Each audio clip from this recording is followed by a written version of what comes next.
Olá, jovem mancebo. Vamos lá, resolução da lista de ondulatória e som. Primeira questão. A figura seguinte mostra a imagem de uma onda se propagando em uma corda em um determinado instante. Considere que cada quadrado tem 1 centímetro quadrado de área e a frequência de oscilação da onda seja de 10 Hz. Qual é a amplitude dessa onda?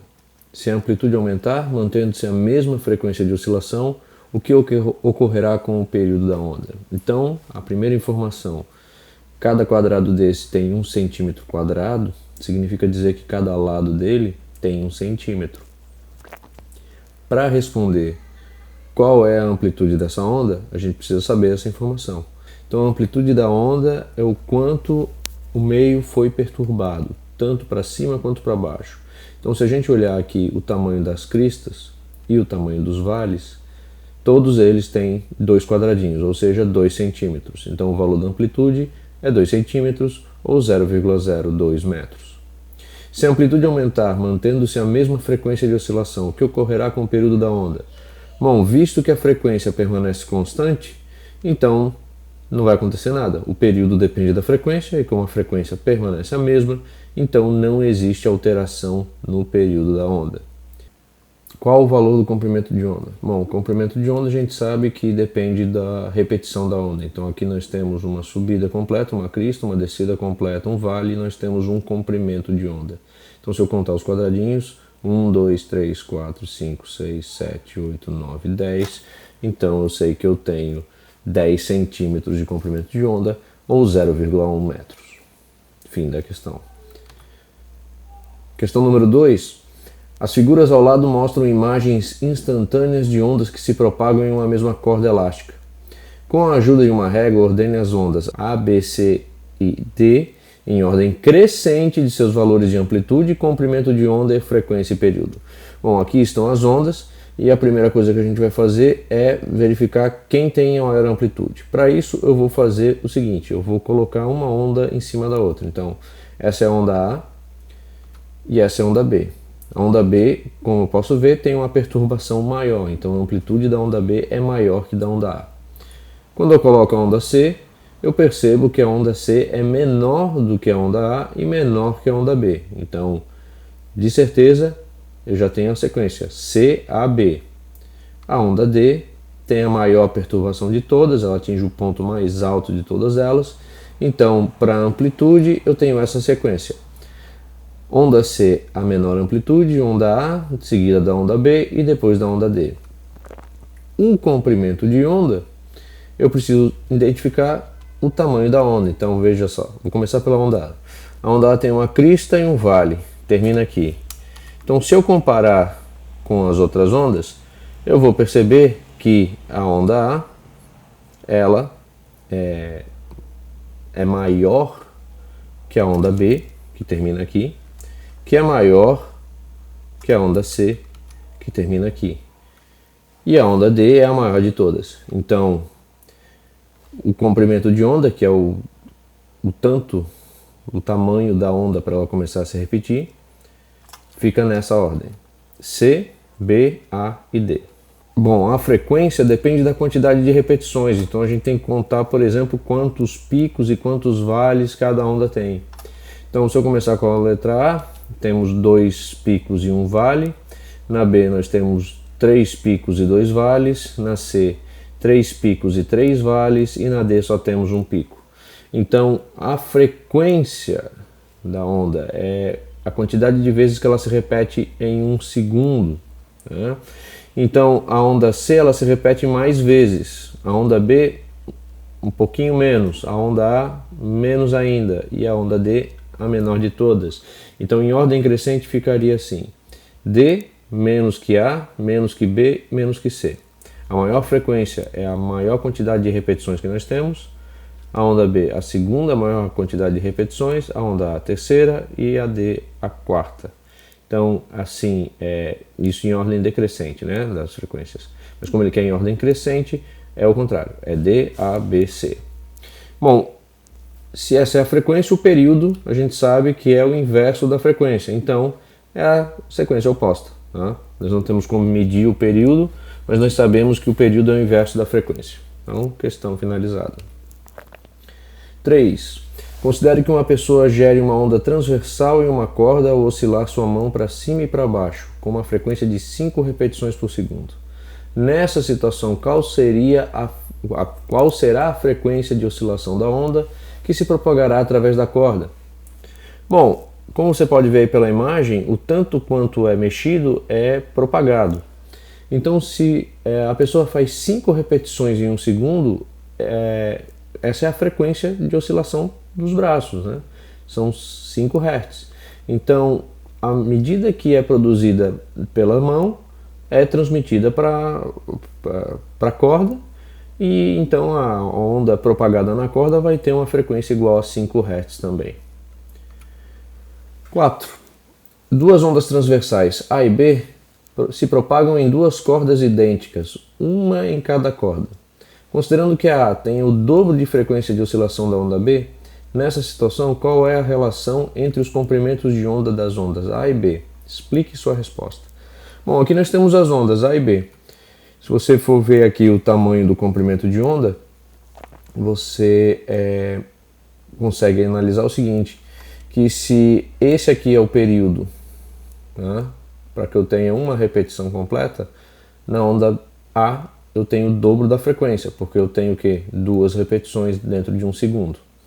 E qual é o resultado disso? Bom, você pode ver que aqui eu tenho uma onda completa, 2 ondas completas. Então eu tenho 2 comprimentos de onda dentro de um segundo, enquanto que na onda B eu só tenho um comprimento de onda completo. Significa mostrar que a lambda é inversamente proporcional à frequência. Significa dizer que quando o comprimento de onda for pequeno, a frequência será grande, e quando o comprimento de onda for grande, a frequência será pequena. Então, se a frequência da corda A é 2 vezes maior que a da corda B, então o lambda da corda B vai ser 2 vezes maior que a da corda A. Tá? É uma grandeza inversamente proporcional e de maneira direta. Então, se uma é 2 vezes mais que a outra, o inverso se repete. Tá? 5. O som e a luz são exemplos de ondas mecânicas e de ondas eletromagnéticas. Explique a diferença entre esses dois tipos de onda.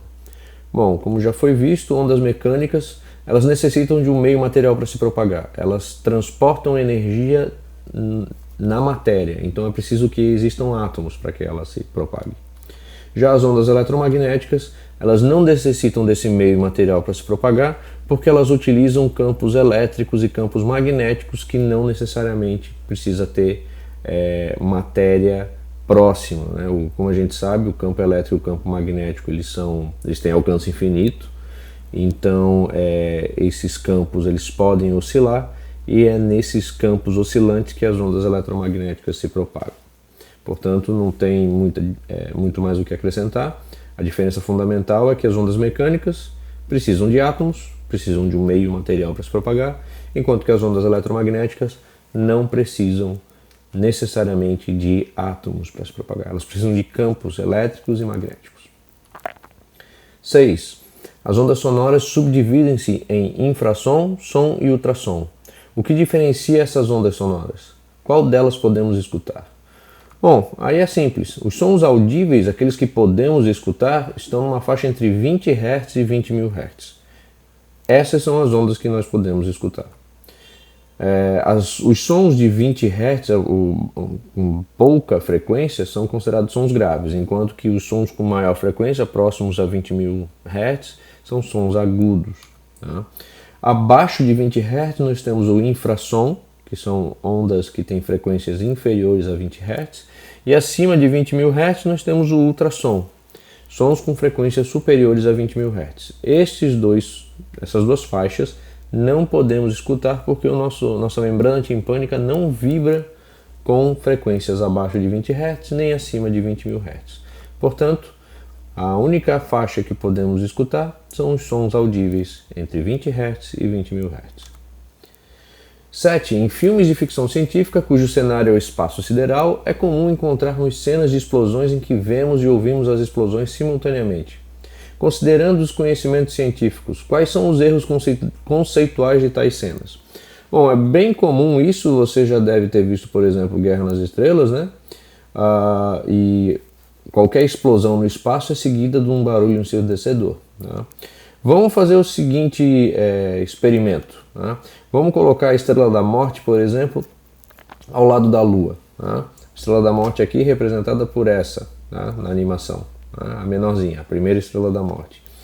Muito bem, ela está na posição que está a Lua. A gente sabe que a velocidade do som no ar, numa determinada temperatura das CNTP, condições normais de temperatura e pressão, é aproximadamente 340 metros por segundo, enquanto que a velocidade da luz é de 300 milhões de metros por segundo. Bom, o raio de luz que vem da Lua até a gente leva em torno de 1,28 segundos para chegar a gente, com essa velocidade. Agora, se por acaso a Estrela da Morte explodisse numa distância onde está a Lua hoje, a luz da explosão chegaria com 1,28 segundos. Entretanto, o som levaria 13 dias para chegar na gente. Né? Então, essa simultaneidade da explosão acontecer, você visualizar e escutar ela, é impossível. Né? Por quê? Porque luz e som têm diferentes velocidades. Mas outra coisa ainda mais gritante é o fato de que, como o som é uma onda mecânica, ele não se propaga no vácuo. Então, você não escutaria a explosão nunca, porque o som não se propagaria. Apenas a luz seria possível ser vista. Tá? Então, os dois erros conceituais que se encontram aqui é essa simultaneidade, tá? Você não vê a explosão e escuta o som ao mesmo tempo, e também não seria permitido escutar som algum, uma vez que o som não se propaga no vácuo. 8. Ao se propagarem, as ondas sonoras criam regiões de compressão e rarefação no ar, as quais ocasionam variações nos valores da pressão do meio. Explique a relação existente entre essas variações de pressão e as regiões de compressão e rarefação da onda sonora. Como eu já falei várias vezes em sala de aula, existem regiões de compressão do ar, rarefação do ar, compressão do ar, rarefação do ar, compressão do ar. Isso acontece porque a energia da onda vai sendo transmitida através das partículas. Tá? Essas regiões onde o ar se concentra é o que a gente chama de compressão. Ali vai haver um aumento da pressão do ar, uma vez que você vai ter uma concentração maior de partículas. Essa região é o que a gente representa como a crista da onda. Já as regiões onde há uma diminuição de pressão, ou seja, rarefação, é o que a gente desenha do vale da onda. Então, quanto mais profundo ou quanto mais alto for a crista, né, quanto mais profundo for o vale ou mais alta a crista, significa dizer que existem mais partículas ou menos partículas. Então essa é a relação entre as variações de pressão e as condições de rarefação e compressão da onda sonora. Tá? A pressão aumenta onde você tem a compressão e a pressão diminui onde você tem a rarefação. 9. As mulheres, de modo geral, possuem a voz mais aguda que os homens. Considerando esse fato, quem emite sons de maior frequência? Os homens ou as mulheres? A que qualidade do som está relacionada à frequência da onda sonora? Bom, só para ilustrar, né, a frequência da voz das mulheres geralmente é maior, então o som vai ser mais agudo, enquanto que a do homem a frequência é menor e o som mais grave. Bom, a altura é a qualidade fisiológica do som que determina se um som vai ser grave ou agudo. Tá? E isso está relacionado com a frequência. Então, a altura está relacionada à frequência. Não está relacionado à amplitude, não é o quanto a onda sobe ou o quanto a onda desce. Isso não é altura, isso é amplitude. A altura determina se o som vai ser grave ou agudo, perfeito? E isso está ligado à frequência. Então, um som que a gente diz que é alto, que tem alta frequência, a gente chama de som agudo. E um som de baixa frequência é um som grave. Então, se o som estiver alto, ele é agudo. Se o som estiver baixo, ele é grave. Não, lembre-se, não confunda a altura, que está relacionada à frequência, com amplitude. Amplitude é o quanto a onda sobe e desce. A altura é a quantidade de vezes que a onda se repete. Se é muitas vezes a repetição ou poucas vezes a repetição. 10. Considere que uma pessoa em sua casa esteja escutando música com um volume alto e assim esteja dificultando seu estudo. Em virtude disso, você irá pedir para que essa pessoa diminua o volume do som. Nessa situação, considerando os conceitos científicos, você deve pedir que ela diminua a altura ou a intensidade da música. Bom, como eu acabei de falar, a altura está ligada à frequência, né, que vai determinar se o som é agudo ou grave. E a intensidade está ligada à amplitude. E a intensidade é o que a gente chama de volume. Então percebam, se você pedisse para uma pessoa que estava com som alto, que na verdade não é alto, é intenso, né, para baixar o volume, né, e você dissesse que era para baixar a altura, o som que ela teria que modular o som para, sei lá, se tivesse agudo para grave. Isso dificilmente você vai conseguir com música, uma vez que a música está reproduzindo só uma sequência de frequências que já foram gravadas. Então o que você está pedindo é que ela diminua a amplitude desse negócio. Então perceba, a amplitude está ligada ao volume, enquanto que a frequência está ligada à altura. Então quando alguém está lhe incomodando com música com volume alto, você tem que pedir para baixar a intensidade, não a altura. 11. A figura mostra a forma de duas notas musicais observadas durante o mesmo intervalo de tempo. Considerando que as duas figuras estejam na mesma escala, determine qual das ondas possui maior altura, qual das ondas possui maior intensidade. Então, como nós vimos, a altura está ligada à frequência. Então, se eu tenho aqui 3 comprimentos de onda completo, aqui eu tenho 1, 2, 3, 4, 5, 6. Então, eu tenho o dobro. Então, onde eu tenho mais frequência, eu tenho mais altura. No caso, a segunda onda ela tem maior frequência. Logo, ela tem maior altura. Enquanto isso, a intensidade depende da amplitude, ou seja, o quanto a onda sobe ou quanto a onda desce. Então, se eu medir essas duas amplitudes aqui, eu percebo que a primeira onda tem maior amplitude e logo ela é mais intensa. Ou seja, o som de cima ele é grave e intenso, né? Faz mais barulho, e a segunda onda ela é mais aguda e faz menos barulho. 12. É possível estarmos em um local pelo qual se propagam ondas sonoras e mesmo assim não ouvirmos som algum? Sim, os sons audíveis estão entre 20 Hz e 20.000 Hz. O que estiver fora dessa faixa, não iremos escutar. Portanto, se você estiver no local que tenha infrassom, frequências abaixo de 20 Hz, não iremos escutar. Ou, se tivermos frequências acima de 20.000 Hz, da ultrassom, não iremos escutar também. Mas entre 20 e 20.000 Hz, não é todo o som que a gente escuta. Ou pelo menos não é todo o som com intensidade que a gente escuta, né? O limiar da audição nos garante isso, ou seja, qualquer intensidade que esteja menor, qualquer intensidade menor que a do limiar da audição, nós não vamos escutar, mesmo estando entre 20 e 20.000 Hz. Acima dessa faixa, os teus tímpanos começam a sofrer problemas físicos. Então toda essa galera que está nessa faixa verde são sons que podemos escutar. Então, por exemplo, se o som tiver aqui 100 Hz e tiver só 20 decibel, a gente não vai escutar porque ele está abaixo do limiar da audição. Ele precisa estar pelo menos aqui por volta dos 32, 35 dB, né, decibel, para que a gente consiga escutar ele. Então um som, por exemplo, de 100 Hz, se ele tiver menos que 32, 35 decibel, nós não vamos escutá-lo, embora ele esteja na faixa dos 20 a 20.000 Hz. Então, uma outra condição seria, a sala tem um som e nessa sala é criada uma onda contrária a esse som. Como assim? Se você fazer cristas de dois sons diferentes não se coincidirem, ou vales de dois sons diferentes não se coincidirem, há uma construção, na verdade uma interferência destrutiva, né? A onda se anula. Porque se a gente pensar na crista como sendo um aumento da pressão e o vale como sendo uma diminuição da pressão, quando você tem essas duas junções, você não tem perturbação nenhuma. Então, se elas tiverem a mesma intensidade, se elas tiverem a mesma perturbação, não teremos som nenhum, então não escutaremos som algum.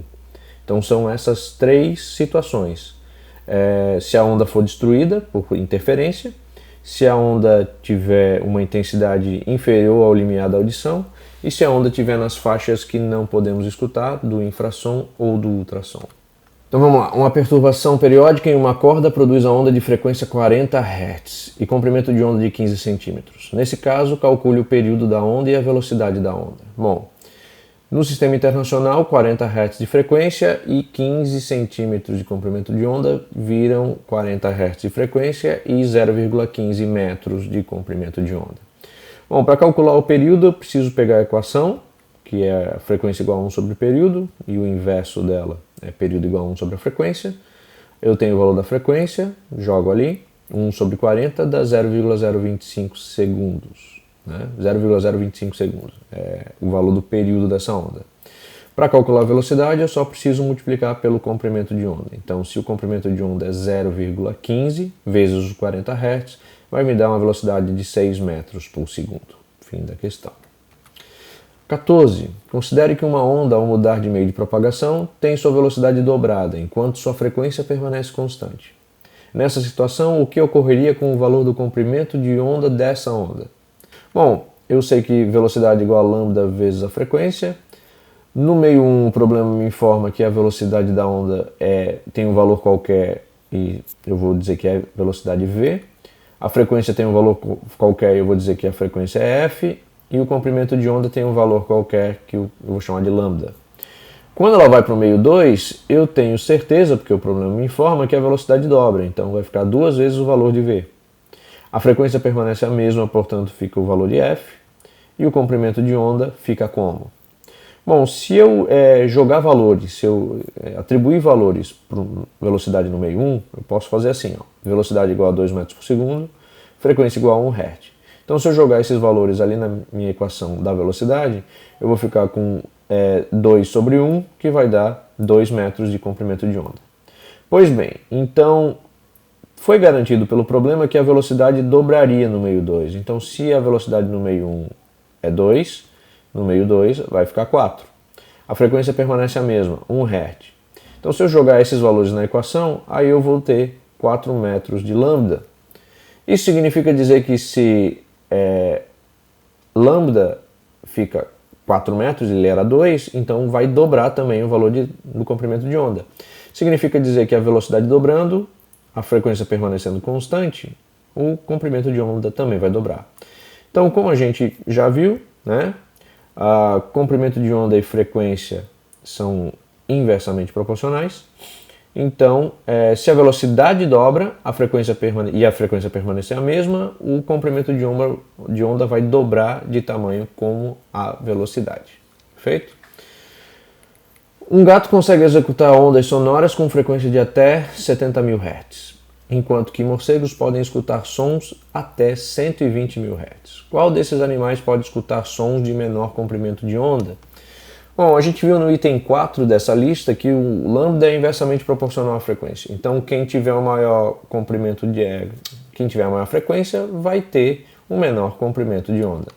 Nesse caso é um morcego, porque ele escuta 120.000 Hz. Não precisa fazer conta, é só fazer a análise. 16. Daniel brinca produzindo ondas ao bater com uma varinha na superfície de um lago. A varinha toca água a cada 5 segundos. Se Daniel passar a bater a varinha na água a cada 3 segundos, as ondas produzidas terão maior comprimento de onda ou frequência, período ou velocidade.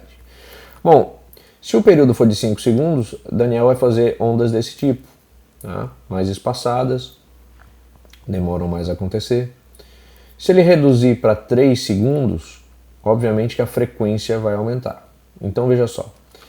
O comprimento de onda, não preciso nem, você que já analisou muitas ondas até aqui, já percebeu que o comprimento de onda reduziu. Então, com a diminuição do período, o comprimento de onda diminuiu. A frequência aumentou. O período diminuiu. E a velocidade, bom, como são ondas num lago, ondas na água, são produzidas da mesma forma, são ondas produzidas pela colisão entre uma varinha e a superfície da água. Então a onda vai ter a mesma velocidade, embora a frequência seja diferente, embora o comprimento de onda seja diferente e o período, como é o mesmo meio, a velocidade dessa onda será igual. Bom, é isso. São esses 16 exercícios e eu espero que tenha ficado bem claro para vocês todas essas questões. Qualquer dúvida, procura lá no canal. Valeu!